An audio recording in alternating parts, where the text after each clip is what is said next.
Pessoal, vamos dar sequência então aos nossos trabalhos.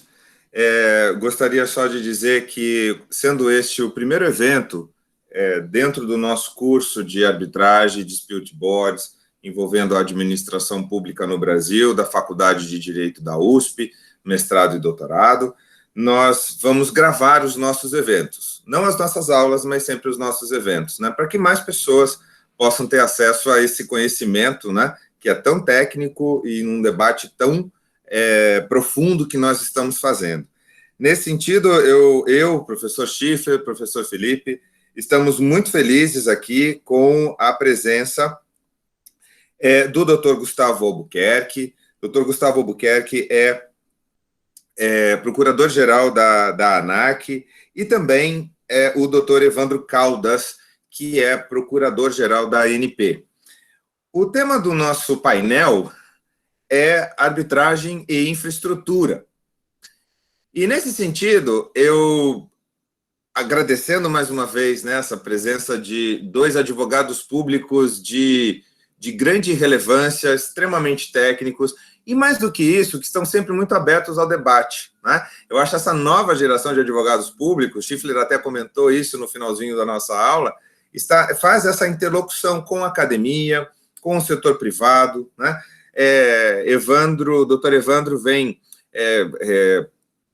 acabou, inclusive, de defender sua dissertação, né, de mestrado na FGV Direito Rio, com o título Controle da Administração Pública pela Via Arbitral, né, a sindicabilidade da atividade administrativa, né, pelo Tribunal Arbitral ou na arbitragem, que é um tema extremamente relevante.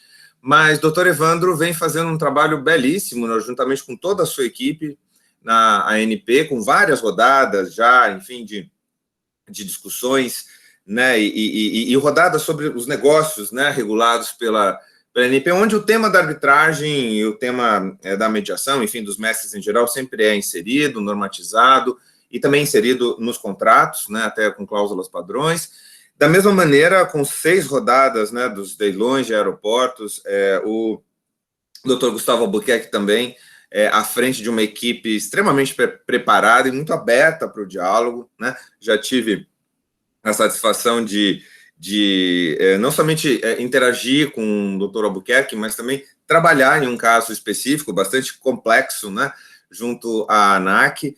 E nesse sentido, então, são 2 advogados públicos, não somente com uma formação e uma capacitação muito densa, né, mas também com uma experiência muito grande no tema, nessa travessia que o professor Gustavo Schiffler estamos todos fazendo advogados públicos, advogados privados, nesse momento em que a arbitragem e os outros MESCs, métodos extrajudiciais de solução de conflito, encontram o direito administrativo, né? Então, sem maiores delongas, eu vou passar a palavra primeiro ao doutor Evandro e, na sequência, ao doutor Gustavo Albuquerque. E eu gostaria de fazer uma provocação, enfim, né, vamos tratar da temática arbitragem e infraestrutura, cada qual certamente falando nos seus contextos de infraestrutura, infraestrutura de gás, petróleo, né, e a infraestrutura aeroportuária, mas nessa chegada da arbitragem na administração pública, nos contratos públicos, quando ela começa a ser inserida e prevista como um mecanismo de solução dos litígios contratuais, eu gostaria, dentre várias perguntas possíveis, mas uma reflexão, nem que seja ao final das exposições: existem limites para o uso da arbitragem, para a adoção e o uso da arbitragem nos contextos de infraestrutura? Ou seja, a arbitragem, por exemplo, ela pode ser pensada e adotada para litígios de toda ordem, num contexto de infraestrutura, ou existiriam alguns limites, por exemplo, tendo em vista a própria configuração do sistema arbitral, né? Os tribunais arbitrais, enfim, acabam tendo sempre formações muito diferentes, né? A arbitragem hoje no setor público, ela é pública, então, quer dizer, isso gera formação de precedentes, de alguma jurisprudência arbitral. Isso é bom, isso não é bom, né? para o setor de infraestrutura, enfim, algumas provocações só para que a gente possa estabelecer aqui um início de conversa, e sendo assim, eu passo a palavra ao doutor Evandro e, na sequência, já ao doutor Gustavo Albuquerque. Doutor Evandro? Bom dia, bom dia. Queria agradecer ao professor Gustavo Justino pelo convite, cumprimentar meu colega Gustavo, o outro Gustavo Schiffer também. Bom dia a todos, é um prazer participar dessa aula aqui, quase inaugural, né? Eu terminei agora recentemente também o mestrado, era um mestrado em Direito da Regulação, mas abordei o tema da arbitragem, que é um tema realmente, como o Gustavo falou, que a gente está ainda começando, muita água vai rolar ainda por debaixo dessa ponte aí, que é a arbitragem da administração pública, né? E a gente ainda vai descobrir, vai debater muitas coisas que ainda nem pensamos ainda sobre o assunto. É um tema complexo, e eu começo falando do setor da ANP, né? A arbitragem lá no petróleo, ela vem desde a lei do petróleo de 97, e ela veio como uma exigência praticamente dos investidores, né, que iam investir enormes quantias que são exigidas no setor do petróleo. O mercado estava abrindo, né, a quebra do monopólio, então era necessário que tivesse segurança jurídica, né, para esses investidores, principalmente no setor petrolífero, que a gente sabe, marcado aí por nacionalismo, por discussões e brigas geopolíticas. Então, para ter uma segurança, uma das exigências, que posso falar assim, praticamente, dos investidores, fosse que tivesse arbitragem, justamente para você evitar uma expropriação, né, do país. Você lá investe bilhões e o país expropria o campo de petróleo. Então, a gente vem desde 97 com uma previsão de arbitragem, até mesmo antes de estar prevista, né, na lei de arbitragem a questão da possibilidade da administração pública, mas mesmo assim, é um fato interessante, teve pouca arbitragem até hoje, né? A gente tem lá na ANP 5, embora a gente seja um precursor da arbitragem, a gente tem 5 arbitragens concluídas, sendo que dessas 5, só 3 tiveram sentença, né, mesmo. 2 a gente fez acordo, uma foi recentemente no campo, né, do Parque das Baleias, que foi até a discussão onde veio aquela questão da arbitrabilidade objetiva, né, que entrava na matéria de ordem pública. A gente acabou fazendo um acordo, né, e aí toca até um pouco do que eu peguei no final da aula, que é foi um acordo altíssimo, né, na cifra praticamente de 13 bilhões, né, de reais. Então a gente vê que tanto a arbitragem e o acordo da administração pública são temas muito sensíveis, principalmente a abertura que é dada pelo administrador. Ele nunca sabe direito a baliza que ele tem, né? Isso é uma pergunta que eu recebo praticamente cotidianamente, quase todo dia lá na ANP. O que eu posso fazer no acordo, né? Qual o limite? Eu posso abrir mão de multa? Eu posso abrir mão de... Não tem. E aí, quando a gente estava discutindo essa questão do Parque das Baleias, no meio tinha uma arbitragem, a arbitragem estava suspensa, tinha vários processos judiciais, era questão de envolver participações governamentais, então tinha como beneficiário a União, tinha como beneficiário Estado, município, diversos entes públicos, né? Como é que a gente vai fazer um acordo com bens públicos com valores altíssimos, que tem beneficiários diversos, e a gente tentando, né, fechar, que a gente entendeu que realmente era melhor fechar um acordo, porque a gente estava conseguindo chegar no meio termo, o contrato estava para vencer, tinha que ser prorrogado, a gente não queria atrapalhar a produção do petróleo. Então, no meio da discussão, o que a gente pensou? E aí veio a questão da publicidade.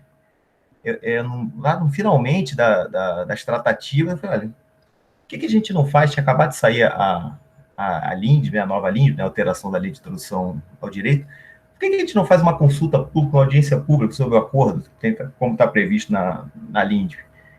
Aí todo mundo tomou aquele susto, né, no primeiro momento que eu falei, e falou, não, a gente vai abrir tudo assim, com transparência, mas isso aí, e aí, vão sindicar tudo que a gente está fazendo? Sim. Alguém aqui acha que não está fazendo o melhor? Ele falou, não, estamos seguros, então vamos abrir. Vamos chamar todos os entes interessados, vamos chamar o Estado, vamos fazer reunião, e assim foi feito, né? A gente fez uma minuta de acordo, convidamos todos os municípios que tivessem interesse, né, diretamente, chamamos o Estado, né, no caso era o Estado do Espírito Santo, e fizemos audiência pública sobre o acordo. E no final, né, a gente conseguiu fechar esse acordo, né, parece um dos maiores acordos da história, 13 bilhões, né, um valor muito alto, e todo mundo agradeceu da ideia de ter feito uma audiência consulta, todo mundo ficou muito mais seguro, falou, olha, está tudo aberto, quem quiser questionar está aí, ó, a gente fez consulta, se o Ministério Público, o TCU vier questionar uma coisa, olha, mas eu fiz consulta, audiência pública, tudo transparente, Está aí aberto para quem quiser revisitar, está todo mundo seguro. E realmente deu uma segurança, né? Então, eu acho que a administração vem perdendo o medo dessa publicidade. A publicidade também traz segurança para o administrador honesto, que é a maioria esmagadora da administração pública federal, né? A gente não pode julgar pelo desvio, a gente julgar pela regra. Então, a transparência dá realmente uma tranquilidade. E aí, por isso, também a importância da transparência na arbitragem. A arbitragem, a gente hoje, né, na NP, a gente tem 5 concluídas e a gente tem 10 em andamento. A gente começa a ver um aumento do número de arbitragem. Isso acontece porque, normalmente, nas empresas, elas não... No setor de petróleo, especificamente, elas não costumam questionar e entrar em conflito com o seu regulador, né? Elas evitam ao máximo. Então, a gente não teve muito, mas hoje, né, teve uma crise grande aí no setor de petróleo, empresas passaram por dificuldade, hoje a gente já tem 10 arbitragens em andamento. São 10 arbitragens em andamento com volume praticamente de 100 bilhões de reais de discussão. Então, você vê o nível, né? Eu fico brincando lá que eu tenho 15 procuradores, praticamente 4 tocam arbitragem, a gente tem 4 procuradores tocando 100 bilhões de reais. Se fosse um escritório de advocacia, seria um escritório de advocacia com a maior arbitragem do mundo, talvez, assim, em termos de valores, né? E a gente tem muita preocupação com tudo, né? É tudo muito novo, né? A gente escolhe o árbitro, como é que a gente escolhe o árbitro? E a isonomia e a transparência, né? E depois, a gente, graças a Deus, a gente tem muito êxito nas arbitragens que a gente teve até agora, mas uma hora a gente pode perder, vai perder. E aí vão vir à tona valores altíssimos, né? Porque tem essa peculiaridade da arbitragem, ela é muito falada, talvez que não teve muita condenação da administração pública nesse tema. Quando começar a ter condenação da administração pública, com valores muito altos, talvez seja um ponto que chame atenção, e aí os controladores vão começar a querer fazer aquela fiscalização, né, para trás, olhando tudo como é que foi feito, por que gastou tanto. Então, vai ser tudo muito novo, né, ainda. Tudo a gente ainda vai passar por isso. A gente atua pisando em ovos, né, fazendo, tentando defender o melhor possível, tentando dar a maior transparência possível, mas não sabe lá na frente como é que isso aí vai ser, né, analisado depois pelos controladores, principalmente na hora que tiver uma condenação muito grande, né? Agora, sobre arbitragem específica, os conceitos gerais, que vão ser abordados aí na aula de vocês, eu vou pegar um ponto que foi o ponto objeto da minha dissertação do mestrado. Vocês estão, acho, começando aqui mestrado, doutorado, né? Então, eu, quando comecei, eu queria escrever alguma coisa assim que realmente que me causasse, né, uma aflição, de desse aquela coceira, né? Bom, esse ponto. E eu pensei justamente na arbitragem, que é um ponto que preocupa a gente, justamente isso. A arbitragem, são especialistas na matéria, né, que julgam, indicado pelas partes, e que podem muito bem decidir a questão a fundo, né? Porque são conhecedores. E aí entra uma discussão, né? Então, calma aí, mas a gente tem agências reguladoras técnicas no assunto, né, decidindo, e aí vão ser os atos praticados por essa agência, né, que, caso submetidos a uma arbitragem, vão ser julgados por especialistas na matéria, árbitros, né, decididos pelas partes.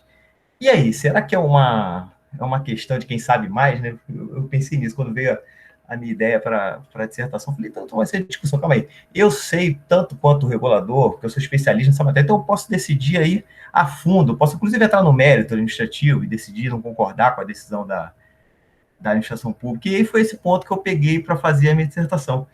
E é interessante, porque a gente vê essa discussão aqui, é muito novo, não tem, mas lá fora tem arbitragem de investimento, a gente vê essa discussão da deferência, que a gente já fala em deferência, né, no processo judicial, né, até certos precedentes do STF, mas em arbitragem, no Brasil, eu não tinha visto nada escrito ainda, mas lá fora, em arbitragem, a gente você vê.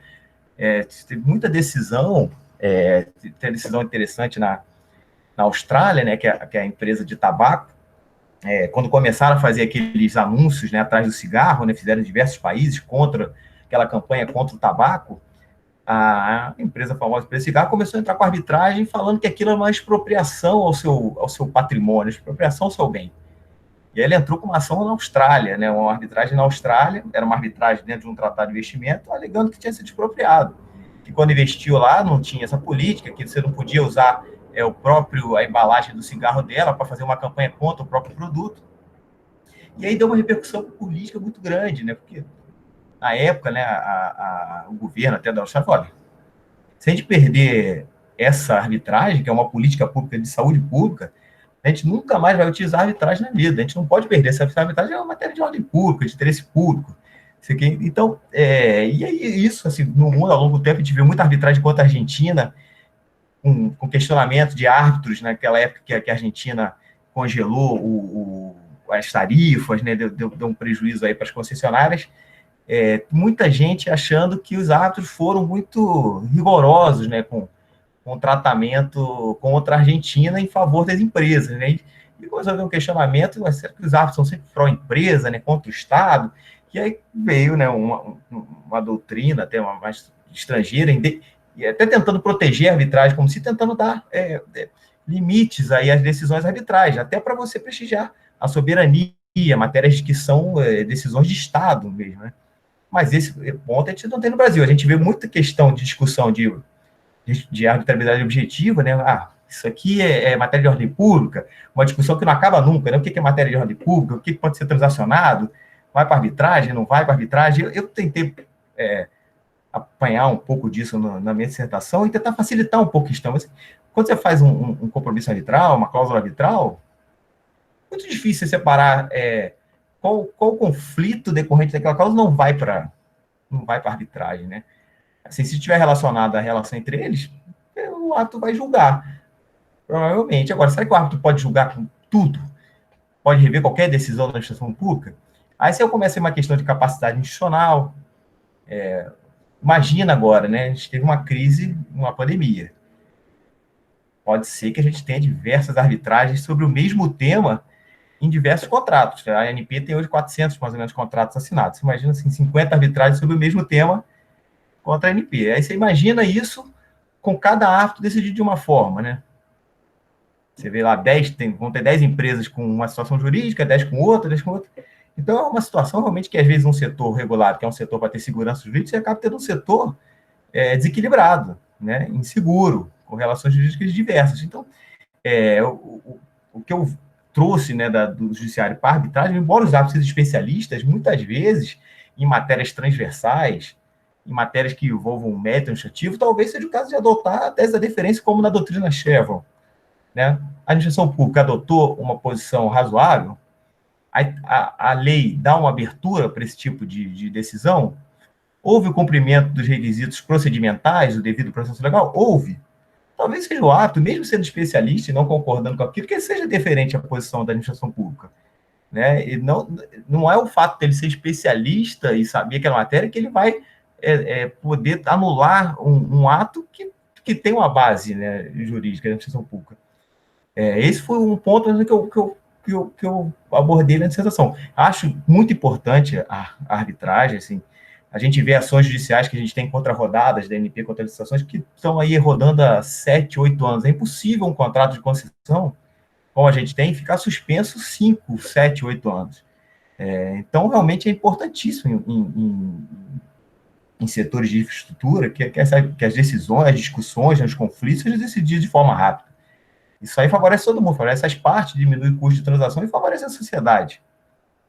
Então, assim, a arbitragem é importante, mas tem as suas limitações. Uma dessas em assuntos transversais, você não ter uma uniformidade de entendimento, você ter dificuldade de ter participação de terceiro, de amicus curiae. Em arbitragem de investimento, a gente já vê isso, né? Intervenção de terceiro, amicus curiae interessados sendo aceito pelos atos, mesmo com a não concordância das partes. Aqui, quando você não tem a concordância, isso ainda fica um ambiente meio nebuloso. A gente tem muita discussão se a gente pode aceitar terceiros que querem participar, para dar especialistas para dar sua contribuição. Então, tudo isso, como eu disse, é muito novo, né? A gente vai ainda caminhar e passar, por isso ainda tem muita discussão sobre esse assunto. Mas ponto, acho que eu acho que já adiantei um pouco essa questão, né? Porque isso ainda vai ter um início ainda atrás. Hoje a gente tem 10, eu acho que vai ser uma crescente muito grande, né? Principalmente depois de uma crise, talvez. Se a gente não conseguir resolver os conflitos aí de forma meio de acordo, acabe indo para as arbitragens, então vai crescer muito essa discussão, né? Então, a gente espera que, até para a própria manutenção do sistema arbitral, né? Que os árbitros julguem a administração pública, e a gente não quer ser favorecido, né? Às vezes a cabeça, não, você quer ser um tratamento diferenciado, o particular tem que ser tratado de forma igual, é paridade de armas, mas não é só isso. Né? Tem que entender que, na verdade, a função reguladora é uma função de Estado. Né? É uma função de Estado decidido por entes próprios para isso, para tomar decisões complexas e ambiente regulado. Então, assim, até forma de você prestigiar a arbitragem, você não ter decisões que às vezes atrapalham a política pública, em decisões nebulosas que acabem tendo um viés contra a arbitragem. Eu sou plenamente a favor, eu acho que a arbitragem é importantíssima, ela estimula, às vezes, às vezes acorda, estimula que a arbitragem, que a administração pública, antes de ir para a arbitragem, tente corrigir, né, o seu ato, porque sabe que são valores altos, são decisões que vão enfrentar um mérito a fundo de verdade, então é melhor acordo. Agora, para manter esse sistema, também é bom que tenha um equilíbrio, né, entre ali o jogador saiba que está julgando uma parcela, né, de uma função pública. Então, acho que sobre esse ponto, o que eu queria levantar era isso, já passando a bola de novo para o Gustavo. A gente fica aqui, que acho que o mais importante talvez seja o debate depois, de alguma discussão, a gente troca uma ideia e eu fico aqui à disposição para falar qualquer assunto que queiram, seja do interesse. Obrigado.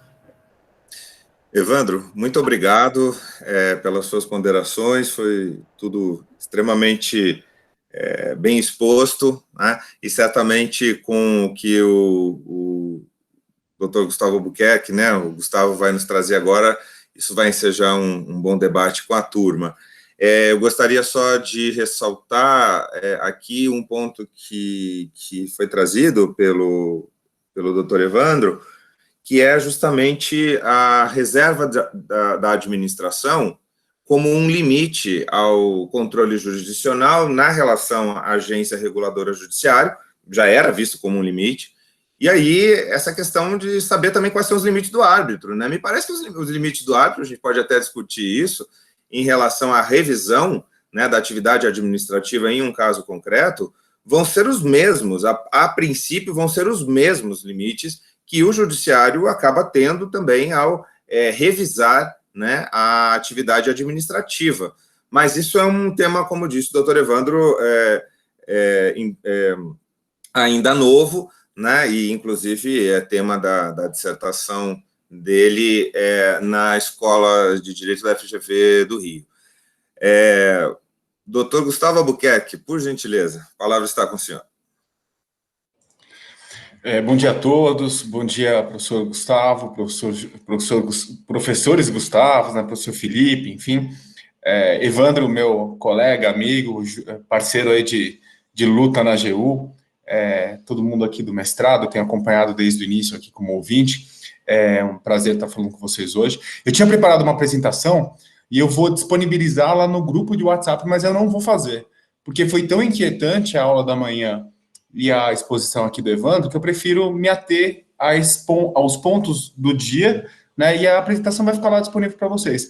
Ela é uma evolução da arbitrabilidade em infraestrutura, especialmente de aeroportos, né, e aí ela faz um cotejo de alteração legislativa, regulamentar, da própria cláusula. A gente está com uma cláusula em audiência pública, agora remetida ao TCU da 6ª rodada. É interessante para vocês verem como evoluiu o tema arbitrabilidade objetiva infraestrutura concedida de aeroportos no Brasil, e eu deixo lá umas provocações no final sobre a necessidade da gente alterar a mentalidade do controle, sem inclusive saber que isso foi discutido recentemente na jornada de direito administrativo sobre que houve no Conselho da Justiça Federal sobre a possibilidade de ter controle pelo Tribunal de Contas das decisões arbitrais. Um negócio, um monstro, né, isso, enfim, deve nos apavorar a todos, né, que estamos nos debruçando mais detidamente sobre a arbitragem. Imagina só o TCU fazendo controle de sentença arbitral, né? Que loucura que seria isso. Não só o TCU, TCS, TCMs, enfim. Mas, assim, eu prefiro disponibilizar isso no grupo, depois a gente pode até ter uma conversa sobre isso em uma dessas aulas, que eu vou continuar aqui acompanhando com vocês, mas eu quero falar sobre o que a gente debateu hoje de manhã, enfim, e o Evandro tocou, né? Diferentemente do Evandro, que foi fazer o mestrado em regulação e tratou do tema arbitragem, eu estou fazendo mestrado em economia e vou tratar do tema arbitragem também, porque eu quero, na verdade, metrificar e dimensionar o o impacto das arbitragens no investimento de infraestrutura no Brasil, né, especialmente infraestrutura de transportes, para tentar dar uma cara um pouco mais matemática para essa questão, que é um negócio que me interessa, enfim, pessoalmente e tal. Mas vamos lá aos pontos, né, que a gente colocou, que o Evandro colocou muito bem. A ANP, em que pese essa experiência, como disse o Evandro, ainda limitada, com poucas arbitragens, enfim, é das agências reguladoras, de longe, a agência que mais avançou em arbitragem, né? E a ANP, ela constituiu um estudo de caso para que outras agências, como a NTT e a ANAC, se especializassem. Então, eu costumo dizer que há 4 anos eu venho afiando o machado, junto com a minha equipe, para poder cortar uma árvore que ainda não surgiu, a gente ainda não tem nenhuma arbitragem envolvendo a ANAC, até hoje instaurada, mas eu venho há 4 anos afiando o machado com base nesses precedentes que o Evandro citou, junto com a minha equipe, claro, né? Com base nesses precedentes que o Evandro citou e que agora também são constituídos com a NTT. Esse caso que o professor Justino mencionou, que é o caso de Viracopos, né? É um caso público, enfim, ele foi contratado, atuou em incipiente, caso, na verdade, incipiente que eu digo é porque a arbitragem ainda não foi instaurada. A gente sabe, né, professor, não vamos nem entrar nesse mérito que o cliente, particularmente, eu acho, seu ex-cliente, e você não deve falar sobre isso, obviamente, mas bastante difícil, de um trato difícil, então, na verdade, ele vai e volta, a gente, inclusive, assinou um compromisso arbitral, e eu tenho pressionado, pela primeira vez, o ente privado para extinguir as ações para que a gente possa ir para a arbitragem. E agora eu começo a perceber um movimento, e não apenas de Viracopos, enfim, dos entes privados, mas de outros concessionários, um movimento no primeiro momento, a gente teve um impulso muito grande. Parecia que era uma demanda do investidor em infraestrutura que a gente fosse para arbitragem, porque a gente resolveria rapidamente os litígios e conseguiria escapar da incerteza de investimento que representa o Poder Judiciário, né? Mas agora, eu já começo a perceber que, por conta dos precedentes citados aqui pelo Evandro, da ANP, os precedentes construídos na NTT, a gente já começa a ter uma certa... um movimento de estudo. Ou seja, o parceiro privado começa a perceber também que não é assim tão fácil, tão tranquilo, ir para uma arbitragem com a administração pública que envolve, que lida com regulação aplicada, com regulação de investimentos bilionários, como ele aqui mencionou. Essa de Viracopos é uma de 10 bilhões de reais, é uma única arbitragem, possivelmente envolvendo esses valores. Então, o parceiro privado ele começa a perceber que o judiciário... A gente já ouviu falar muito sobre a história da loteria do judiciário, né? Todo mundo aqui sabe, já ouviu essa expressão, enfim. E a loteria do judiciário, de alguma maneira, ela também ela milita em prol do privado. E quando eu digo isso, se vocês pararem para olhar a contabilidade de um parceiro privado, de uma concessionária de serviço público, vocês vão ver que muitas vezes ela provisiona recursos, na verdade, em ações que estão judicializadas por ela, que vão durar 5, 10, 15, 20 anos, ela provisiona aquilo e ela contabiliza aquilo de uma maneira que às vezes é obscura. Ou seja, na prática, ela lida com uma potencial vitória que pode muito, muito bem não acontecer nesse período de 20 anos, com muito mais obscuridade quando isso está judicializado do que se for um litígio que está discutido em arbitragem, onde a gente vai ter uma resolução em 10, 12, 18, 20 meses no máximo. Então, vejam também que até para o investidor, até para o acionista, né, é necessário que a gente tenha maior transparência sobre os litígios, porque efetivamente a gente sabe que grandes litígios votosos, vão repercutir nos proprietários, nos acionistas privados, assim, no mercado de capitais. Então, o que eu digo para vocês é o seguinte, a gente, num primeiro momento, teve uma euforia, né, professor? Até o senhor, como grande árbitro, um dos primeiros, e talvez um dos mais experientes que a gente tem, percebe assim, houve, primeiro, uma reticência do Estado, né? O Estado não queria fazer parte, ou tinha medo de fazer parte de arbitragem pelo desconhecimento. Em 2015 veio a lei e colocou uma pá de cal nessa história. A administração pública pode, sim, indiscutivelmente, participar de arbitragens. Depois, em 2017, veio a lei de relicitação, a 13448, e ali elencou aquele rol de cláusulas que são de arbitrabilidade objetiva indiscutível, no mínimo aquelas cláusulas, sem contar outras possíveis que possam ser inspiradas a partir daquele rol. Então, reequilíbrio econômico-financeiro, multas, outorgas, tudo aquilo ficou indiscutivelmente submissível à arbitragem. Então, a gente já tinha A arbitrabilidade subjetiva bem resolvida na lei de 2015. A objetiva bem resolvida, claramente, já estava bem resolvida, obviamente, mas elucidada, por assim dizer, o vetor, a diretriz, clarificada pela lei 13448 de 2017. E aí, nesse momento, então, a gente tem o quê? A administração pública começa a enfrentar a arbitragem, e a AGU, eu falo de administração pública federal, porque realmente eu desconheço administração estadual e municipal, eu desconheço mesmo. Eu sei que o Rio de Janeiro e São Paulo talvez sejam os estados mais avançados em arbitragem envolvendo a administração pública. Mas sei que o Rio Grande do Sul também já se estruturou, e os municípios eu desconheço mesmo, então não posso falar de ninguém. Mas a União eu posso, né? Especialmente a descentralizada, enfim, as reguladoras e tal, e a infraestrutura, óleo e gás e tudo. E o que eu percebo é o seguinte, a gente se estruturou. Isso que o Evandro mencionou, aí eu vou fazer uma retificação ao meu amigo Evandro. Você não tem 4 procuradores trabalhando com arbitragem numa equipe de 15.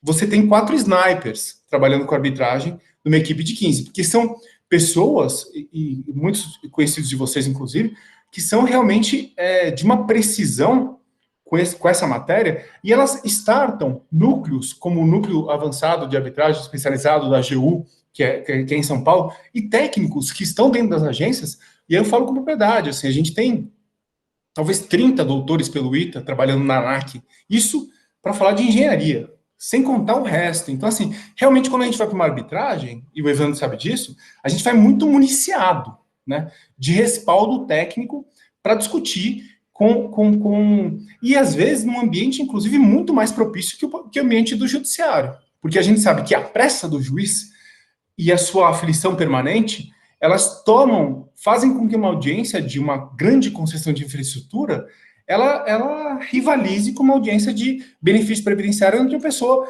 por mais ínfima que seja a causa econômica, a pessoa pode estar perecendo, né? Pode estar morrendo. Aquele juiz não é um especialista em regulação de infraestrutura, de óleo e gás, de aeroporto.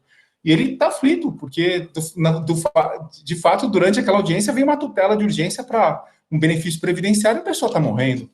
Qual é o valor que ele vai realmente parar ali e olhar? Agora, numa audiência de arbitragem já é diferente, numa defesa de arbitragem já é diferente, num tribunal arbitral, cremos nós, a discussão é muito mais qualificada e diferente. E é por isso que eu começo a enxergar já, e falando de tendência mesmo, começo a enxergar já um movimento de maior estudo. A euforia vai dar lugar à cautela, porque efetivamente os litígios, sabemos todos nós, os litígios aventureiros, quando judicializados, eles têm um custo ínfimo, têm um custo baixíssimo. Se comparado à arbitragem, então, nem se fala, mas nem precisa comparar a arbitragem. Mas a segurança é impetrada na Justiça Federal para discutir questões bilionárias ao custo de R$4, R$5, sem riscos de honorários advocatícios, né? Isso para falar de um tipo de ação que é muito manejado para discutir questões econômicas de contratos de infraestrutura, né? Evandro está aqui que não me deixa mentir. Quantos leilões, Evandro? O Evandro chegou a ser retirado por autoridade policial, me corrija se eu estiver falando uma mentira aqui, Evandro, durante um leilão de infraestrutura, porque um potencial interessado estava ali manejando um mandado de segurança, tentando obstar o leilão. Pensem se isso aconteceria num ambiente arbitral.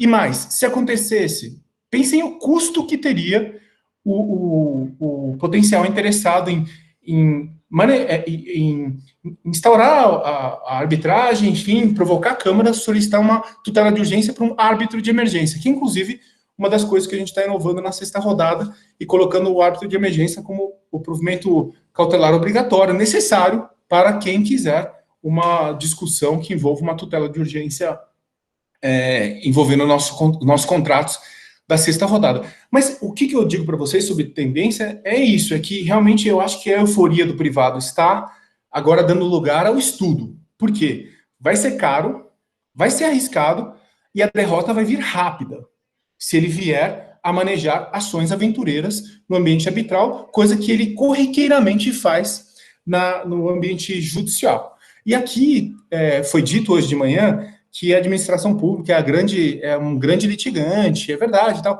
mas perceba uma coisa, é muito improvável que a administração pública seja autora, salvo execuções fiscais, né, salvo matéria em que a gente, de fato, ajuiza ações, que são as cobranças de dívida ativa da União, execuções fiscais, no mais das ações a gente é réu.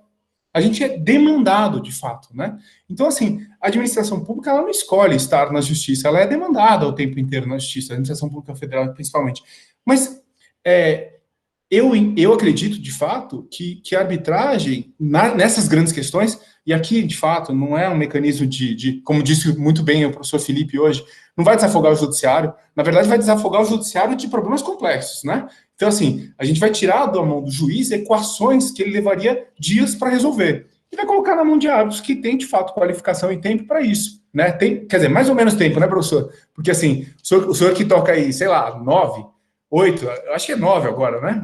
Atualmente é 9, mas enfim, eu imagino que daqui a pouco você está com o mesmo problema do juiz, né? Que é aquela coisa assim, mas é óbvio que o árbitro, diferentemente do juiz, tem uma estrutura, né? Tem uma estrutura, se robustece de uma estrutura, coisa que o juiz não pode, ele é Estado, ele está ali, no máximo ele vai poder manejar aquele instrumental que é dado pelo orçamento público, né? Que municia ali uma vara, enfim, que é invencível o trabalho de um juiz. Ninguém aqui contesta isso, né? O árbitro não. Se ele estiver no limite, ele tem obrigação, inclusive, de falar: não posso realmente tocar essa arbitragem. Estou no limite das minhas forças humanas. Mas, enfim, para dizer para vocês que há uma tendência, nós das agências, e especialmente Ministério de Transportes e Infraestrutura, queremos arbitragens, robustecemos as cláusulas, não temos medo de arbitragem, estamos cada vez mais querendo discutir matérias complexas em arbitragem. Existe, sim, uma discussão do que poderia ser discutido nas arbitragens, e aí eu faço coro ao que o professor Justino disse, que eu acho que cada vez mais se consolida o discurso de que tudo aquilo que o juiz pode decidir, o árbitro pode decidir. Os mesmos limites que o STF e o STJ, inclusive, bem identificaram em jurisprudência pacífica sobre a atuação do judiciário face à atuação do administrador público, devem ser os limites observados pelo árbitro. Ou seja, o árbitro ele vai discutir alguma questão de regulação aplicada? Vai. Mas se o processo regulatório foi rígido, foi praticado dentro das suas competências, se houve ali a prática dos atos regulatórios necessários, quando o árbitro estiver discutindo o aspecto econômico-financeiro, porque lembre-se, o árbitro não vai discutir a regulação em tese, né? Por quê? Porque aquilo ali não é um direito patrimonial disponível, né? A gente, obviamente, se a gente for falar de um regulamento da agência reguladora, o árbitro não tem porquê, não tem como, não tem razão de discutir o regulamento em tese, né? Ele não pode anular um regulamento de agência reguladora. Mas o que ele pode fazer é anular o efeito econômico-financeiro de um regulamento de agência reguladora. E quando ele vai... Opa, perdão, bati no computador aqui. Quando que ele vai fazer... Desculpa, eu gesticulo muito, em que pese não seja italiano, mas a minha ascendência espanhola também é brava. Quando o árbitro vai se debruçar e eventualmente anular o efeito econômico de um regulamento? Quando ele discordar do mérito? Não, ele não pode fazer isso, o juiz também não pode, né? Quando ele perceber que o mérito de um regulamento é produto de um processo administrativo que não observou a competência, que não observou a forma, que não observou a necessária se quando for análise de impacto regulatório, que não observou os melhores ditames da administração pública, que hoje são muito bem esclarecidos na lei de introdução, que são realmente, que foi dito hoje de manhã também, a necessidade do administrador se debruçar não apenas sobre as soluções evidentes, mas sobre aquelas todas que ele deixou de optar, né? Não todas, mas efetivamente as mais claras, né? Porque assim, o exercício humano é infinito, da criatividade, enfim. Mas, enfim, é muita coisa para dizer, por isso que eu peço desculpas, professor, porque eu estou falando desordenadamente, porque eu fugi da minha apresentação, que eu vou disponibilizar imediatamente para vocês. Mas é porque realmente eu fiquei instigado por dar uma contribuição especialmente porque eu tenho observado que a gente está tendo uma mudança de tendência aí, né? E obviamente, vai estar na frente quem entender bem essa mudança. E, especialmente, aqueles que estão no lado privado, assessorar bem o cliente, porque é papel do advogado também privado, e não apenas do público, dizer para o cliente dele assim: não entre com essa arbitragem, você vai perder. Isso aqui é deduzir contratexto expresso do contrato. Isso não interessa se o contador lá, se o economista do cliente, ele fala: não, isso aqui pode gerar 1 bilhão de caixa para a empresa se a gente ganhar. Porque isso aí é a visão do contador, é a visão do economista. Mas e o advogado? Que vai virar, interpretar o contrato e falar: você está deduzindo o contrato expresso do contrato e contra uma regulação que foi consagrada, por exemplo, por decisões judiciais ou arbitrais. E aí entra a importância relevantíssima dos já citados aqui precedentes que estão sendo construídos em arbitragem. E lembrando que o Evandro disse também, muito bem colocado, que as arbitragens envolvendo a administração pública são todas públicas. Então, as decisões dos árbitros são todas públicas. E aí, diferentemente das arbitragens privadas, obviamente a gente vai ter um impacto muito maior da jurisprudência arbitral construída em cima da administração pública do que daquelas arbitragens privadas em que muitas vezes as decisões são totalmente desconhecidas e clausuladas pelo sigilo, né? É isso, professor. Passo aí aos debates, como o Evandro bem disse, interessantes e estou à disposição. Gustavo, muitíssimo obrigado. É um prazer realmente dividir esse momento de interlocução acadêmica com vocês, que trazem a prática, trazem o conhecimento, são estudiosos, né? E tem um papel exponencial justamente nessa mudança de chave que nós temos falado da cultura, não é? Da advocacia pública frente não só à arbitragem, hoje a gente discutiu a arbitragem, mas frente ao uso, né, dos demais métodos extrajudiciais de solução de conflitos, né? Nesse sentido, então, nós temos aí uns 15 minutos para debate e convidando já a turma também para fazer algumas poucas provocações, só poucas eu digo por causa do nosso tempo, né? Mas eu gostaria só de aproveitar o que foi dito aqui por você, Evandro, e também pelo Gustavo. Há um esforço muito grande de melhoria da cultura regulatória, vamos dizer assim, no Brasil, né? E a ANAC, a ANP, todas as agências, né, de maneiras diferentes, mas eu acho que com a nova lei geral das agências reguladoras, o tema da qualidade regulatória, ele é muito central na agenda da regulação no Brasil, e isso vai envolver mais ou menos todas as agências reguladoras.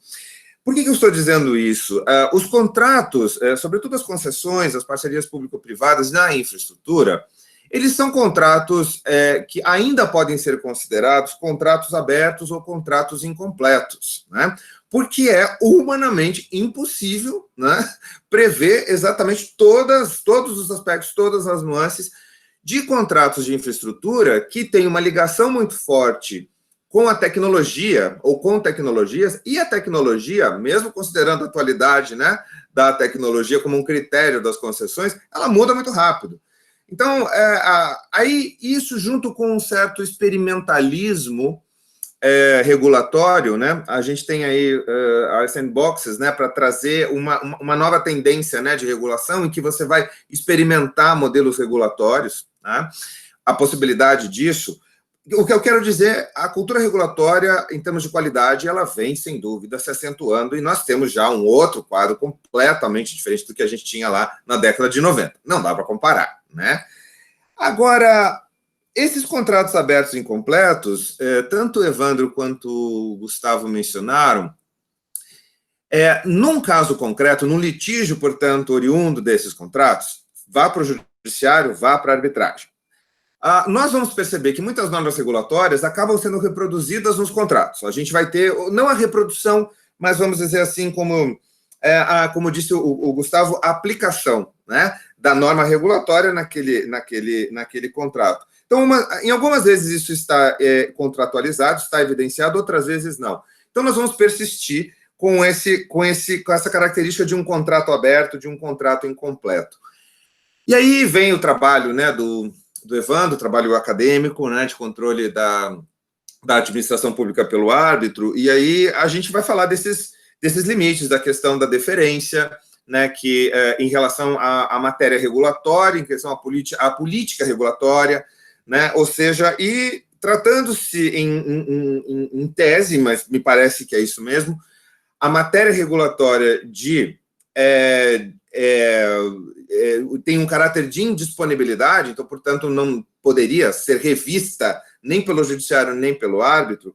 Eu gostaria de ouvir ambos, assim, na prática, nos casos de arbitragem, né, que vocês já enfrentaram, ou estão enfrentando, né, ou têm conhecimento, o árbitro tende a ir além do judiciário, né? Ou vocês percebem uma certa equalização, né? Quer dizer assim, porque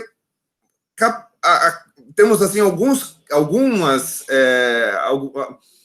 casos, sobretudo em estados, em que o árbitro muitas vezes se arvora em regulador. Então isso também e que não é algo tão visível, né? A gente não vislumbra isso muito no judiciário, até porque a prática, né, de controle da atividade regulatória pelo judiciário já avançou. Então, fora os casos, como disse Gustavo, né, do desrespeito a um devido processo legal regulatório que a lei exige, né, fora esses casos, quer dizer assim, de não respeito à legalidade, constitucionalidade, né, o judiciário tende a não adentrar, e é deferente em relação à matéria regulatória. Mas nós temos cá e lá alguns casos de árbitros que se arvoram muito em reguladores. Ou árbitro seria tribunais arbitrais. Eu diria que, se não se arvoram em reguladores, eles têm uma postura mais ativa, né, e aí consideram que os contratos são abertos, são incompletos, e há essa necessidade do árbitro, portanto, para decidir o caso concreto, também, de alguma maneira, revisar a matéria regulatória. Gostaria de ouvi-los, não tem uma resposta fechada para isso, né, uma reflexão, mas é muito importante ouvir o doutor Evandro e o doutor Gustavo nessa consideração, e depois já passamos também a um pouco mais de reflexões e perguntas da turma. Evandro, Gustavo, por gentileza. Acho que são dois pontos muito interessantes, né? Essa questão do que pode ser arbitrado, eu não gosto da forma como ele é tratado, essa questão de o ato de império, ele não é arbitrável, o interesse público primário não é arbitrável. É uma decisão, é uma confusão sem fim, não tem solução, e eu acho que não precisa disso, não precisa. Eu acho que a arbitrabilidade na administração pública pode ser tratada exatamente como na área privada. Primeiro, a gente tem que separar o que é o escopo da cláusula arbitral, como acontece no litígio entre privados. Tem dois limites, né? A gente pode falar do limite horizontal e do limite vertical. O limite horizontal, o que entraria na cláusula arbitral? O que entraria no conflito? Aí você tem que olhar a cláusula arbitral, né? Ou o compromisso arbitral. Quando é um compromisso arbitral, eu acho que é mais fácil, o conflito ali já está concretizado, então você sabe qual é o conflito. Se você fez um compromisso arbitral, você está entendendo que aquele conflito pode ser julgado pelos árbitros, envolve direito disponível, como você quer tratar. Quando está num contrato, é um pouco mais difícil, né? Porque o contrato às vezes é complementado pela regulação, então abre muito leque. Então, acho que... Mas pode ser tratado de qualquer forma como a área privada, assim. Está relativo à relação jurídica daquele contrato, o litígio surgiu dali, né? Você vê a fonte originária daquela obrigação, daquela determinação é contratual, nasceu ali, se não fosse aquilo, não teria essa relação com o Estado. Então, eu acho que a matéria é arbitrável, como seria no privado. Agora, a gente entra naquilo que eu defendo que seria um limite, talvez, vertical. É por causa disso que o árbitro pode decidir tudo. Hoje, no judiciário, a gente vê realmente, e esse fenômeno que o Gustavo falou é verdade. Quanto pior o direito do concessionário, mais fácil ele ir para o judiciário. Ele vê que o direito é ruim, ele foge para o judiciário, entra com mandado de segurança, quanto mais longe, melhor. Assim, ele tenta pegar um juiz assim, que não conhece muita matéria, o cara nunca viu petróleo na vida, nunca viu uma matéria regulatória de aeroportos, de aviação civil, então você joga aquilo lá, bota um monte de termos técnicos, ele já suspende o ato na dúvida, ele suspende. Então, quanto pior o direito, ele vai para lá. Agora, o árbitro, não é porque ele é especialista, é aquilo que ele vai julgar tudo. É o que eu acho. A gente vê, pela experiência que a gente tem, os árbitros são muito bem remunerados, os processos são altos, os árbitros são muito bem remunerados. E aí esse sentimento que a gente ainda tem pouco precedente. A gente tem um sentimento do árbitro querer mostrar que sabe aquela matéria, que ele domina aquilo que ele está julgando, ele vai querer entrar ser minucioso na sua decisão. Isso é um pouco perigoso, que ele pode ser minucioso, ele quer lá passar a fazer uma avaliação completa do ato praticado pela administração. Mas é aquilo, não é porque o ato, às vezes, é decidido na arbitragem que o árbitro tem que decidir ou substituir qualquer decisão do administrador público. Né? Se for um ato razoável, dentro do limite da lei, você adotando um realismo jurídico, né, a lei realmente é aberta. Né? Ele decidiu ali dentro da avaliação. Posso não concordar pessoalmente, não posso falar que a decisão não é razoável, não, ela é razoável. Faz sentido eu mudar essa decisão, nesse caso específico aqui, para condenar a administração, esquecendo talvez não faça, mas aí é a decisão de profundidade da análise não é de arbitrabilidade, de profundidade de análise do caso concreto. Eu acho que iria por esse ponto, mas é lógico, tudo bem complicado, né, de ser analisado. E aí eu quero escutar o Gustavo também, meu colega da ANAC. Eu concordo contigo, Evandro, e acrescento ainda duas coisas, né? Bom, eu percebo que naquele movimento de tendência da arbitragem de compor o conflito de maneira mais salomônica do que o juiz, porque o juiz, né, eu não sei se o senhor concorda com isso, professores, né, mas a gente vê muitas sentenças arbitrais em que elas tentam meio que ir para o meio da questão, né, e tentam ficar um pouco no meio da questão, um pouco no meio do conflito, e não tem tanto a um, nem tanto a outro, especialmente a arbitragem privado-privado, né. O juiz já não tem muito isso, né, porque até porque o juiz, assim, ele meio que decide, no dia seguinte já são mais 1000 casos, ele não está muito preocupado em ser salomônico, enfim, em agradar ou não agradar. Não estou dizendo que os árbitros agradam as partes e os juízes não é isso não. Estou querendo te dizer que, assim, há uma interpretação de muitas arbitragens em que você percebe, acho que já até escreveram sobre isso, de que há uma tendência mais salomônica nas sentenças arbitrais do que nas sentenças judiciais, né? E aí, pode sim acontecer bem o que o Evandro colocou, nessa ânsia de tentar compor um pouco o conflito, o tribunal acaba se aprofundando em matéria que não deveria se aprofundar realmente, né? O contrato sim é incompleto, a regulação sim é sofisticada, mas essas balizas que o Evandro colocou são claras, assim, a gente de fato não tem muita dúvida sobre aquilo que é regulação, o efeito da regulação. A regulação pode ou não ser afastada, anulada, e só naqueles casos em que o juiz também poderia fazer, né? E o escopo da cláusula. De fato, isso aí são dois imperativos a serem observados pelos árbitros. Eu não sei se eu estou muito influenciado por esse pessoal da economia, mas esse pessoal da economia tem lá seu valor, em que pese haja essa disputa clássica entre os juristas e os economistas, mas o que eu acho, onde eu acho que os árbitros escorregam, muitas vezes, no intuito de tentar rebuscar e tornar a sentença arbitral uma análise da origem do mundo sobre aquela questão, né? E aí a gente tem, de fato, muitas sentenças que a gente percebe que o árbitro, o tribunal, ele desenvolveu demais a questão, foi muito além do que deveria, né? Por quê? Porque quis demonstrar a erudição? Não sabemos. Porque quis tentar ser mais salomônico? Não sabemos. Mas o fato é que não precisava ir tão longe. E aí eu cito, por que eu falei do pessoal da economia? O último prêmio Nobel de Economia, ele ganhou o prêmio Nobel com um paper de 7 páginas. Na economia, eles têm essa visão de que falar menos e falar precisamente é o que importa para resolver uma questão econômica.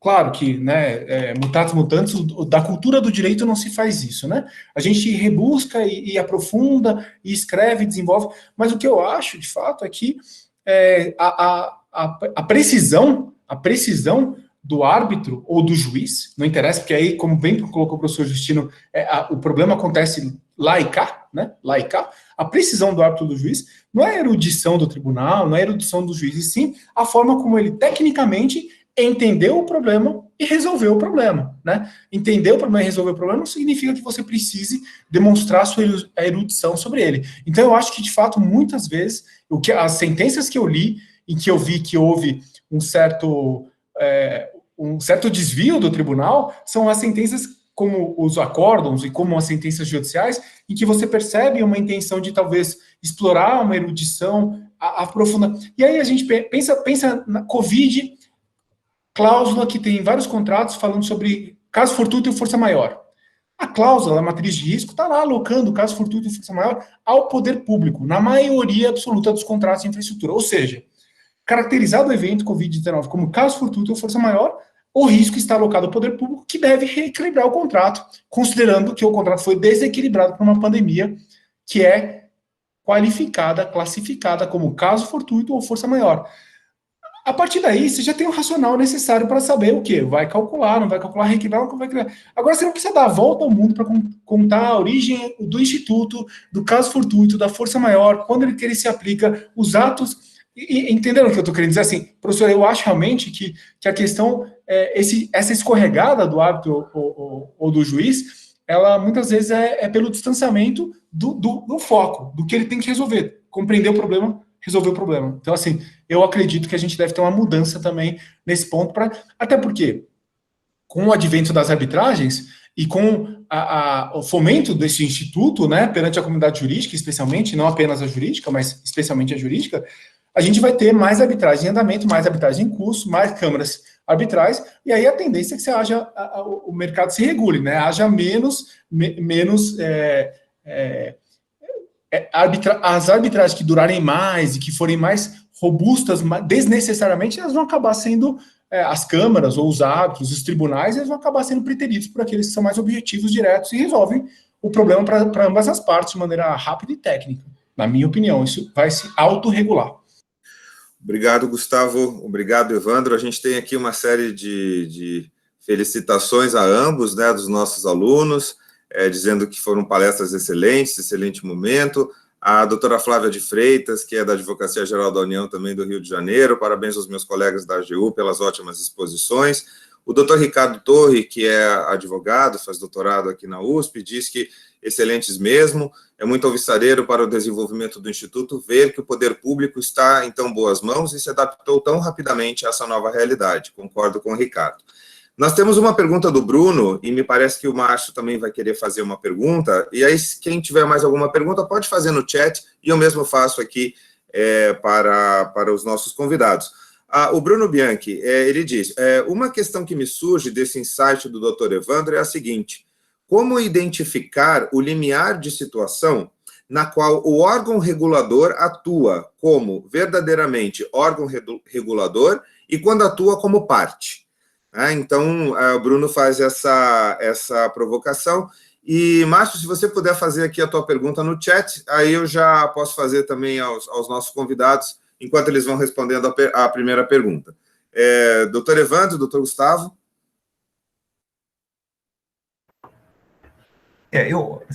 Quando o poder público regula por contrato, quando ele está no contrato, ele sempre é parte, mesmo que tenha uma regulação posterior. Como é que a gente entende lá na agência?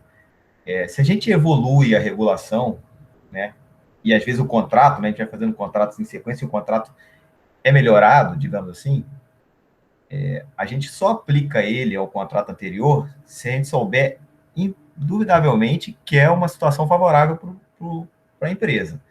A gente aumentou o prazo de defesa de 30 para 90 dias. Né? Então, eu vou estender, por analogia, eu aplico esse entendimento mais novo para os contratos anteriores. Se, por acaso, eu mudei algo, uma evolução, seja por regulação, seja por os contratos que vieram depois, que pode ser duvidoso, a vantajosidade, que a gente recomenda sempre que você celebre o aditivo. Aí a parte diz que concorda com aquilo. A regulação, ela nunca pode violar o contrato. A gente pode completar. Agora, se a regulação não vier de completar o contrato, causar um prejuízo particular, você tem que indenizar. Então, isso não tem dúvida, você sempre é parte.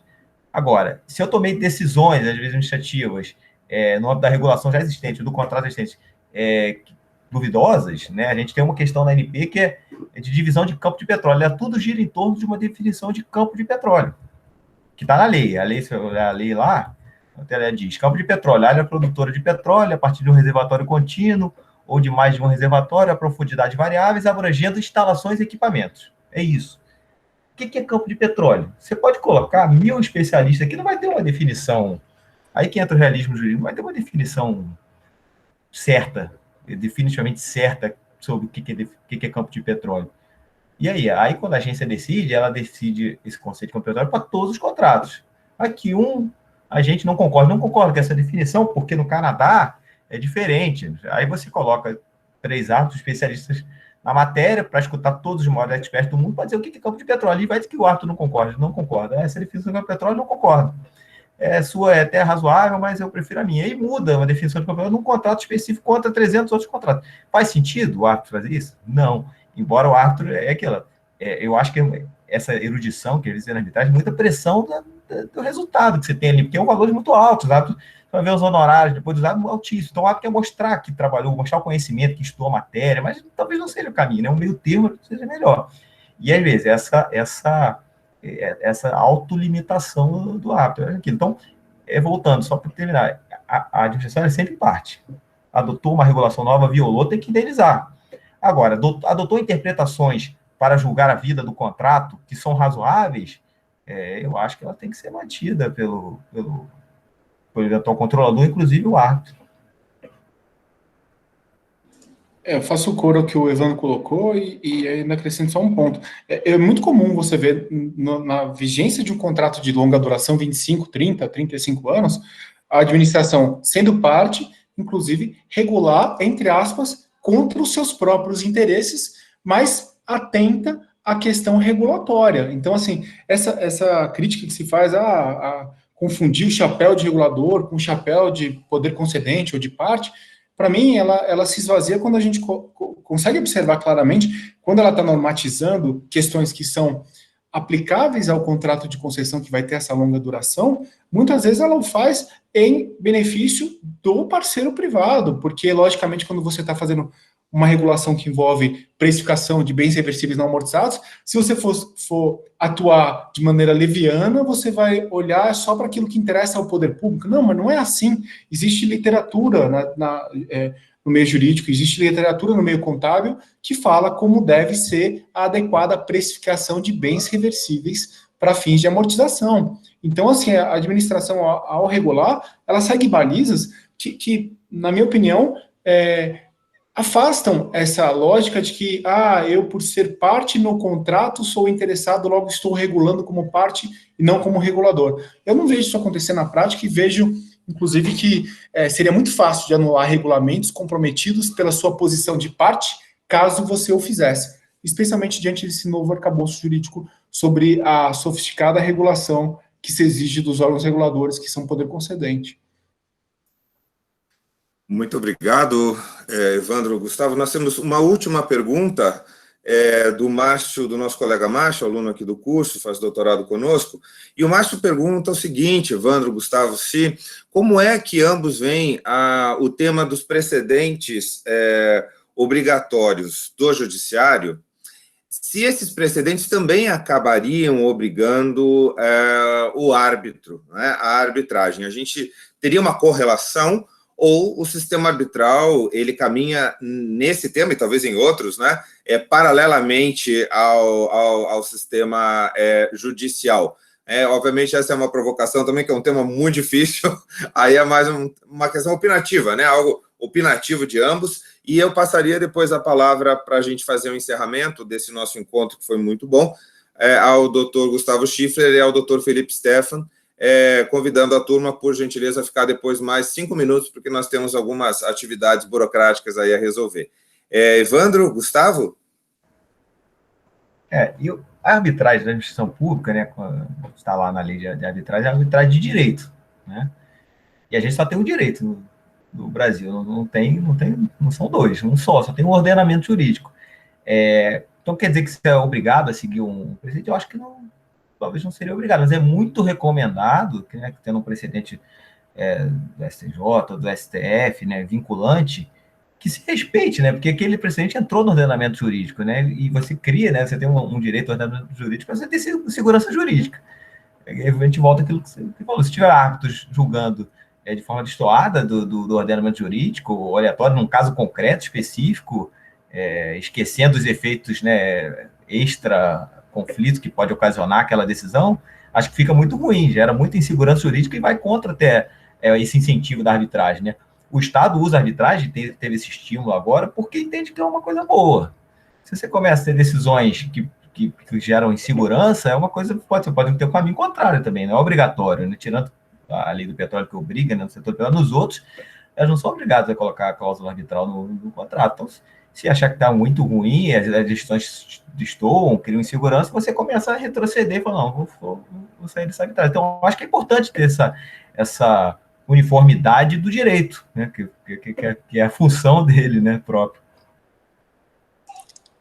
Concordo totalmente, e vou dar um exemplo aqui do que o Evandro está falando na minha visão. Se o Supremo Tribunal Federal vem num precedente vinculante, né, numa súmula vinculante, num precedente vinculante, e fala o que é família para a interpretação do Supremo Tribunal Federal, na minha opinião, a gente tem que ler a Constituição Federal e toda a legislação infraconstitucional à luz do conceito que o Supremo Tribunal Federal definiu de maneira vinculante do que é família. Não poderia o árbitro, na minha opinião, e aí eu estou dando um exemplo que é, obviamente, muito distante da realidade do poder público, né?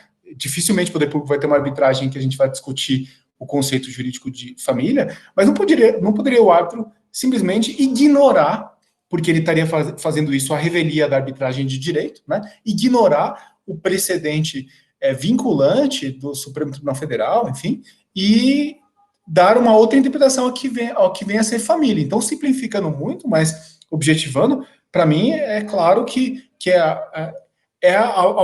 a questão de é obrigado o árbitro? Não, é lógico que o árbitro deve observar os precedentes judiciais vinculantes.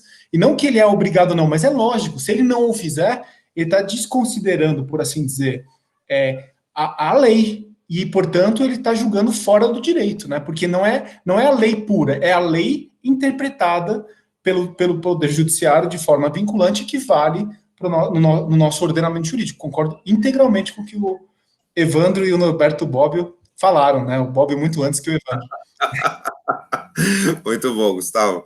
Bom, vamos passar então à última rodada, não é? E então convidaria o professor Felipe, professor Schiffler, para fazerem rapidíssimas, nós já extrapolamos aí 14 minutos do nosso tempo, que foi franqueado pelos nossos convidados, tá?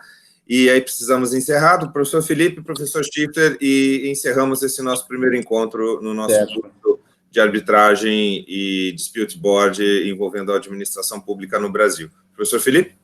Bom, as minhas palavras são só de cumprimentos ao Gustavo e ao Evandro, parabenizando pela exposição muito clara, muito proficiente. Vocês sintetizaram a experiência de vocês de uma maneira muito interessante para todos nós. Foi de grande valia realmente ouvi-los. Acho que esse momento que nós vivemos, acho que o Gustavo falou isso, que me deixou assim bem atento, e acho que é bem isso mesmo, de uma forma geral, contextualizando o nosso momento evolutivo de arbitragem com a administração pública, que nós estamos passando de um momento de euforia para um momento de maior cautela, que é uma coisa, né, que a gente sempre precisou fazer quando se fala de arbitragem envolvendo a administração pública, tentando sempre trazer essa agenda positiva, né? Então, minhas palavras são só de agradecimentos, aprendi bastante, anotei bastante coisa. Não é a primeira vez que eu escuto o Gustavo falar e sempre tenho anotações muito legais sobre as exposições. Então, acho que é isso só o meu recado. Muito obrigado. Até a próxima. Obrigado.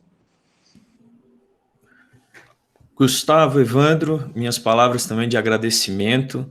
A participação de vocês hoje aqui na nossa aula enriqueceu demais o debate, né? Vocês estão em posições protagonistas de vanguarda e de fronteira da arbitragem com a administração pública, e ouvir o depoimento de vocês, ouvir um pouco da experiência de vocês, é algo que enriquece, que é muito gratificante, é um privilégio, na verdade, é um privilégio para nós que estamos aqui nessa disciplina, poder ver, né, que aquilo tudo que nós estudamos, muitas vezes, a partir de textos, de exemplos, é também verbalizado por aqueles que estão justamente atuando e executando, né, na prática essas operações de arbitragem nesses contratos tão relevantes, tão vultosos e sensíveis para o desenvolvimento do nosso país. Nessa mensagem de agradecimento, eu só queria dizer que os precedentes, né, que são citados, os precedentes das arbitragens, das sentenças, dos desfechos, eles vão além, né, do resultado final, porque a própria atuação da advocacia pública nesses casos forma precedentes, né? Então, como são casos que são publicizados, quando nós conseguimos entender como a advocacia pública se portou diante daquela situação, isso por si só gera um precedente, gera uma referência, o que traz muita riqueza para nós. Eu, particularmente, teria várias perguntas para fazer, curiosidades, né? Gostaria de saber como os árbitros são escolhidos, como as custas são pagas, né? Aquelas questões que cada local faz de uma maneira diferente, né? Se nos acordos nós podemos executá-los, nós podemos executar os acordos sem necessidade de um precatório, e na sentença arbitral durante um contrato vigente, ele também é pago, já que tem uma rubrica, uma dotação orçamentária. São curiosidades, né, porque ainda há muita insegurança. Eu acho que nós poderíamos passar aqui horas falando sobre isso. Mas teremos outras oportunidades, com toda certeza, né? Estamos aqui já bastante avançados no horário, e fica a minha mensagem mesmo de agradecimento a todos, especialmente também ao professor Justino pela oportunidade aqui de nós participarmos dessa disciplina tão rica. Tá bom? Muito obrigado. Obrigado, Schiffler, obrigado, Felipe, e principalmente eu gostaria de agradecer ao Dr. Evandro Caldas, procurador-geral da ANP, também ao Dr. Gustavo Albuquerque, procurador-geral da ANAC, por essa gentileza, essa generosidade, né, em compartilharem os tempos, o tempo de vocês, que é muito escasso, nós sabemos disso, né, diante da quantidade de trabalho que vocês têm, de liderança, como disse Schiffler agora também, junto às procuradorias que lideram, mas foi excepcional, pudemos conhecer um pouco mais dessa nova advocacia pública, da qual vocês são integrantes, que é muito vibrante, é muito estudiosa, muito capacitada, e eu acho que uma das principais características, sabe dialogar, né? E estamos aqui dialogando num espaço acadêmico, e veja o crescimento que todos nós tivemos, né? Mas eu não vou mais segurar vocês, Evandro, Gustavo, muitíssimo obrigado, estão convidadíssimos. Gustavo já está conosco, Gustavo Albuquerque, desde a primeira aula, e persiste aí nos acompanhando. Evandro está convidado a participar da aula também, que desejar, e assim vamos todos nós, vamos crescendo, né? Todos nós vamos crescendo e vamos nos fortalecendo nessa trajetória, que é uma travessia, como disse, né, o professor Schiffler hoje na parte da aula, é uma travessia que todos estamos fazendo, né? Para que chegue a esse encontro mais... de uma sintonia, da sintonia mais fina possível, né, entre a arbitragem e o direito administrativo no Brasil. Muito obrigado a todos, e só peço à turma que fique mais um tempo aqui na nossa sala virtual, porque nós temos de resolver algum problema burocrático. Muito obrigado, pessoal. Obrigado a todos.